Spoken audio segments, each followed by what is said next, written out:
जय माता दी। आप सभी को शारदीय नवरात्रि की बहुत बहुत शुभकामनाएं। नवरात्रि यानी शक्ति की उपासना के दिन। वर्ष में ऐसी दो बार नवरात्रि आती है। एक है चैत्र मास की नवरात्रि और एक है अश्विनी मास की नवरात्रि। और इस समय शारदीय नवरात्रि का आरंभ हो चुका है। जैसा कि हमने नवरात्रि की पिछली वीडियो में सुना था कि हमने इस भौतिक दुर्गा से मुक्त होने के लिए देवी दुर्गा के दिव्य आशीर्वाद और मार्गदर्शन की परम आवश्यकता पड़ती है। देवी दुर्गा और कोई नहीं बल्कि भगवान श्री कृष्ण की बहिरंगा शक्ति है और हमें उनकी सेवा में संलग्न करती है। तो चलिए शारदीय नवरात्रि के इन 9 शुभ दिनों में हम प्रत्येक दिन की देवी दुर्गा की सुंदर पौराणिक कथा का श्रवण करते हैं। नवरात्रि में माँ दुर्गा के 9 विभिन्न स्वरूपों की पूजा की जाती है। देवी के यह रूप शास्त्रों में इस श्लोक द्वारा उल्लेखित है। कहा जाता है देवी दुर्गा के 9 रूप है। माँ शैलपुत्री, माँ ब्रह्मचारिणी, माँ चंद्रघंटा, कुष्मांडा, माँ स्कंद माता, माँ कात्यायनी, माँ कालरात्रि, माँ महागौरी और माँ सिद्धिदात्री। इस श्लोक के अनुसार शारदीय नवरात्रि के प्रथम दिन देवी दुर्गा के जिस स्वरूप की पूजा होती है उनका अति सुंदर नाम है माता शैलपुत्री। जैसा कि इस शब्द से ही इंगित होता है कि माता शैलपुत्री पर्वतराज हिमालय की पुत्री है। यदि उनके आध्यात्मिक स्वरूप पर दृष्टि डाली जाए तो हम देखते हैं कि उनका वर्ण श्वेत है और वे श्वेत रंग के ही वस्त्र धारण करती है। उनके दाएं हाथ में त्रिशूल और बाएं हाथ में कमल का पुष्प सुशोभित है।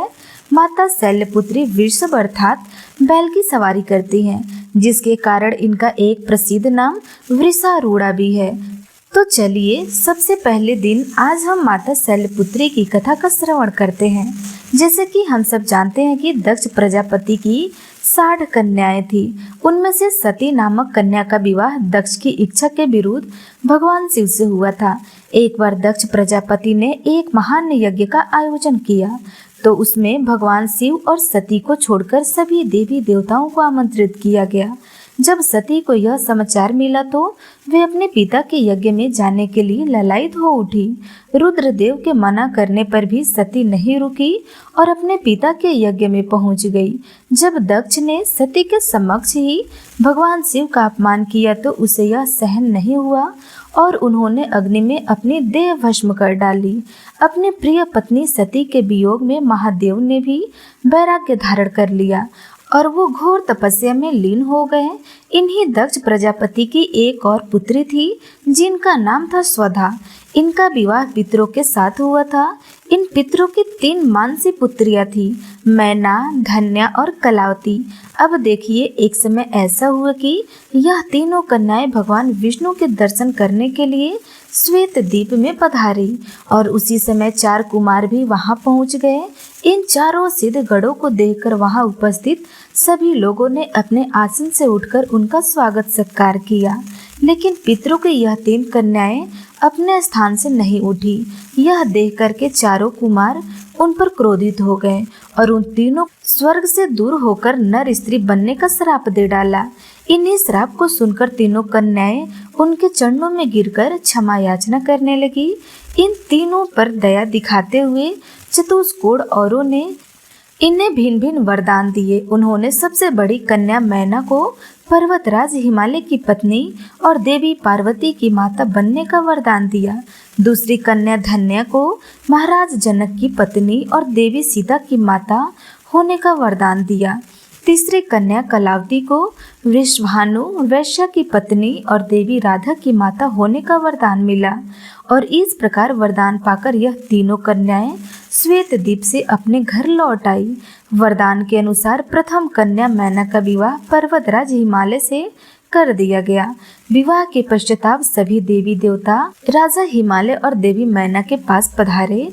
उन्हें कठोर तपस्या करके देवी उमा को अपनी पुत्री रूप में प्राप्त करने का अनुरोध करने लगे और ऐसा इसलिए आवश्यकता था क्योंकि उस समय सभी देवी देवता तारकासुर नामक राक्षस के कोप से त्रास हो चुके थे, जिसे केवल महादेव का पुत्र ही मार सकता था। देवी सती के आत्मदाह के कारण यह कार्य अधूरा रह गया था और अब इस कार्य को पूर्ण करने के लिए देवी सती को पार्वती के रूप में अगला जन्म लेना था। देवताओं की आज्ञा को शिरोधार्य करके राजा हिमालय और उनकी पत्नी तपस्या में लीन हो गए। देवी मैना सदैव ब्राह्मणों को दान देती, बड़े ही भक्ति भाव से देवी उमा की उपासना करती। पवित्र गंगा नदी के किनारे देवी उमा की मिट्टी की मूर्ति बनाकर देवी मैना उसे नाना प्रकार के भोग अर्पण करती। कठोर व्रत का पालन करते हुए कभी निराहार रहती तो कभी जल पर ही निर्भर रह जाती। एक समय तो उन्होंने केवल वायु पर ही जीवन यापन किया। इस प्रकार कठोर तपस्या करते हुए उन्हें 27 वर्ष बीत गए। इतने लंबे काल तक तपस्या करने के बाद जगदम्बा उमा देवी मैना से अत्यंत प्रसन्न हुई और उन्हें दर्शन देकर वरदान मांगने के लिए कहा। तब देवी मैना ने उनसे आग्रह किया कि वे स्वयं उनकी पुत्री के रूप में अवतरित हो। देवी उमा ने उन्हें यह वरदान दिया और राजा हिमालय के घर पार्वती के रूप में अवतरित हुई। हिमालय पर्वतों के राजा थे और पर्वत को शैल भी कहते हैं, इसलिए पार्वती का एक नाम शैलपुत्री भी पड़ा।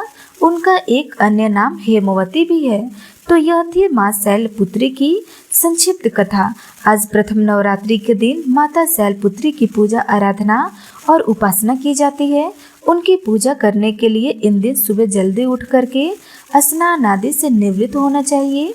इसके बाद विधि पूर्वक कलश स्थापना करना चाहिए और माता शैलपुत्री का चित्र भी रखें। इसके बाद देवी को कुमकुम तथा अक्षत अर्पित करें। माता शैलपुत्री का वर्ण श्वेत होता है, इसलिए उन्हें सफेद रंग के पुष्प अर्पित करना उत्तम रहेगा। इसी प्रकार उन्हें सफेद रंग के मिष्ठान जैसे कि खीर और चावल भी अत्यंत प्रिय है। आज के दिन माता शैलपुत्री के कुछ मंत्रों का भी जाप किया जाता है। इसके अलावा भगवान शिव की नगरी काशी में माता शैलपुत्री का एक प्राचीन मंदिर भी है, जहाँ पर नवरात्रि के प्रथम दिन भारी भीड़ देखने को मिलती है।